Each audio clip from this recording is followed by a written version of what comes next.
Good morning and welcome to the Pranayama Challenge. So this is our second day and I'm going to guide you through a practice. So the way that I'm trying to set this up is every day I'll do a little bit of discussion and then I'll do a little guidance, guiding you through the practice. And the idea is that you can watch these videos anytime throughout the day. Just have a little pranayama break and also a little bit of a deeper understanding about pranayama, because every day I'll talk for just a couple minutes about some aspect of pranayama and then we'll do practice. Yesterday I was talking a little bit about the way that we've understood pranayama in our culture. Partly, I think it has to do with sort of Western sensibility, Western worldview, that we kind of see pranayama as a challenge. We want to push harder. We want to do more. But actually, I think we have to back up. And that's why I'm starting this challenge where we're backing up and we're starting from what does the breath feel like in your body? We'll get to techniques later. But right now, I want to start at developing the skill of interoception. What's interoception? So interoception is the capacity to sense the feelings in your body.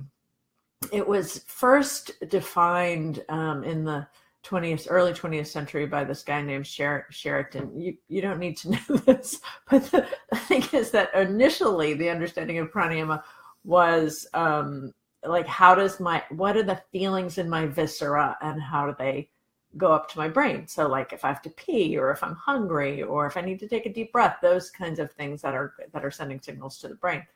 And usually there's some kind of cognitive awareness of that.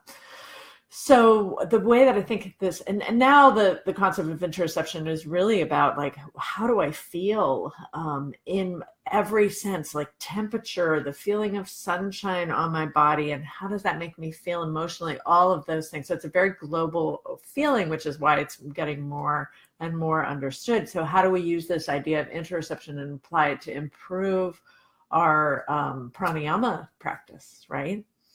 Well, the way that pranayama is an amazing and a wonderful vehicle for developing interoception for several reasons. One is that the nose brain goes right up into the limbic system. It's the only of the five senses, it's the only sense that doesn't get mediated through the thalamus. So it's going right into the emotional part of the brain. So that's one of the reasons why pranayama is so powerful.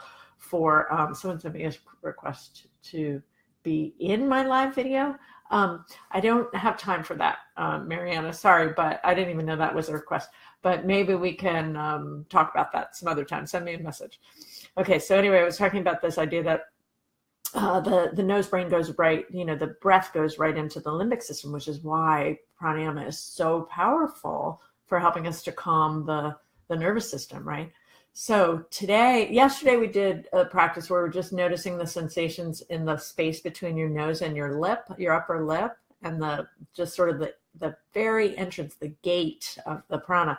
Now we're going to go here. So the idea is go up into the whole the nasal cavity, and then spread wide into the sinuses. Okay, so feel free to close your eyes. You can sit tall, close your eyes if you like, or you can lower your eyes.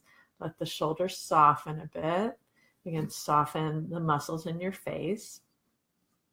And we'll start noticing the feeling of the breath as it comes in through your nostrils, just like we did yesterday.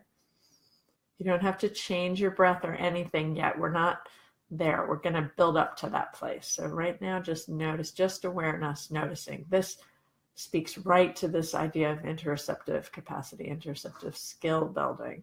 So just noticing that feeling as the breath comes in through the gates. Now, notice how different it is. The breath gets into the gate, and then notice the large capacity. Even if you don't have a large nose, notice how that large capacity in your nose for sensation. So as the breath comes in, it feels kind of cool. There's a lot of sensation in your nose. And then feel how that sensation kind of spreads out. It spreads out to the sides, into your sinuses.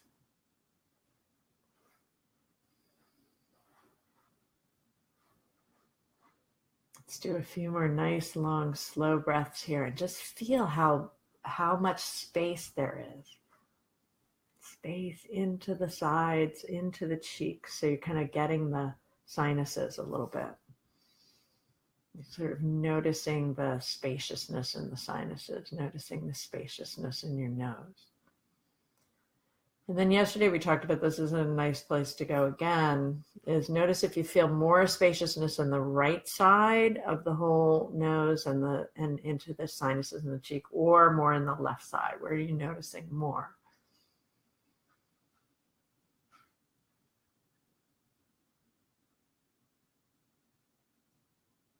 Just nice, slow, smooth, even breaths.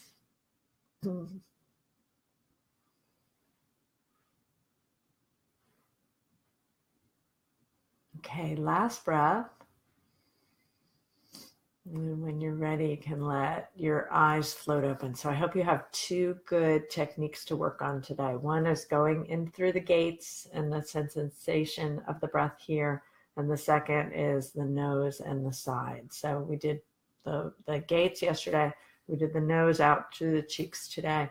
Tomorrow we're going to go further into the breathing apparatus. What I'd like you to pay attention to or to observe, particularly those of you who are mental health professionals or behavioral health professionals, or you work with those populations, what I'd like to offer you that you can observe here is the capacity for somebody who has a very difficult time going into the feelings in their chest or their belly to be able to spend time up in their face. For many people, that is a great alternative when they're first doing breath practices.